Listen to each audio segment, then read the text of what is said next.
Your Majesties, Your Royal Highness, Excellencies, ladies and gentlemen, now I have the pleasure to invite the Nobel Peace Prize laureate of 1991 to come forward to give us her lecture.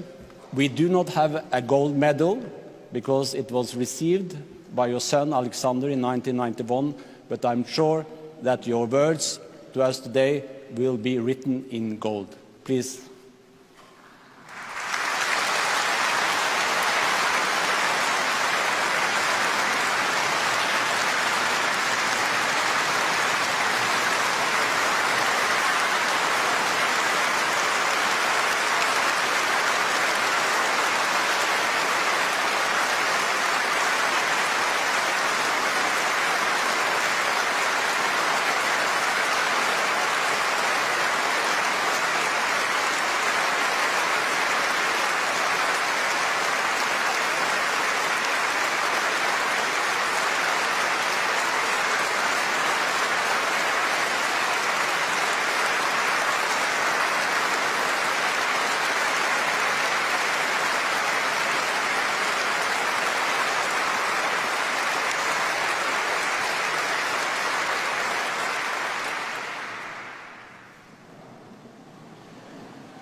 Your Majesties, Your Royal Highness, Excellencies, distinguished members of the Nobel Committee, dear friends.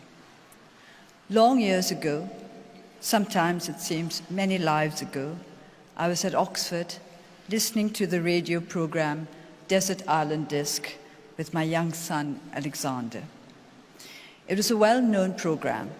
For all I know, it still continues, on which famous people from all walks of life were invited to talk about the 8 discs, the one book beside the Bible and the complete works of Shakespeare, and the one luxury item they would wish to have with them were they to be marooned on a desert island.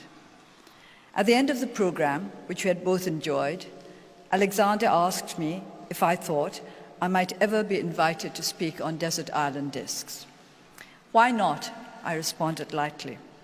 Since he knew that in general, only celebrities took part in the program, he proceeded to ask me with genuine interest why I thought I might be invited.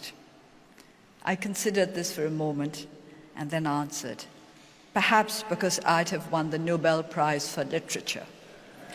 And we both laughed. The prospect seemed pleasant, but hardly probable. I cannot now remember why I gave that answer, perhaps because I had recently read a book by a Nobel laureate, or perhaps because the desert island celebrity of that day had been a famous writer. In 1989, when my late husband Michael Ayres came to see me during my first term of house arrest, he told me that a friend, John Finnis, had nominated me for the Nobel Peace Prize. This time I also laughed. For an instant, Michael looked amazed. Then he realized why I was amused. The Nobel Peace Prize, a pleasant prospect, but quite improbable. So, how did I feel when I was actually awarded the Nobel Prize for Peace? The question has been put to me many times, and this is surely the most appropriate occasion on which to examine what the Nobel Prize means to me and what peace means to me. As I have said repeatedly in many an interview, I heard the news that I had been awarded the Nobel Peace Prize on the radio one evening. It did not altogether come as a surprise, because I had been mentioned as one of the front runners for the prize in a number of broadcasts during the previous week.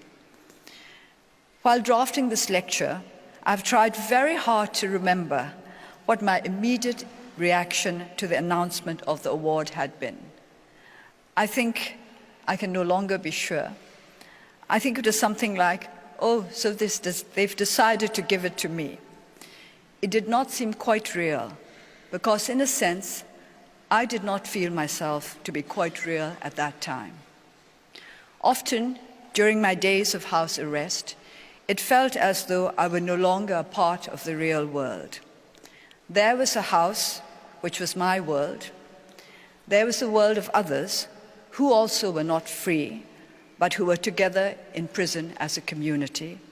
And there was the world of the free.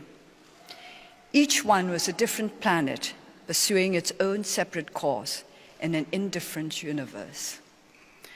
What the Nobel Peace Prize did was to draw me once again into the world of other human beings outside the isolated area in which I lived, to restore a sense of reality to me. This did not happen instantly, of course, but as the days and months went by and news of reactions to the award came over the airwaves, I began to understand the significance of the Nobel Prize. It had made me real once again. It had drawn me back into the wider human community. And what is more important, the Nobel Prize had drawn the attention of the world to the struggle for democracy and human rights in Burma. We were not going to be forgotten.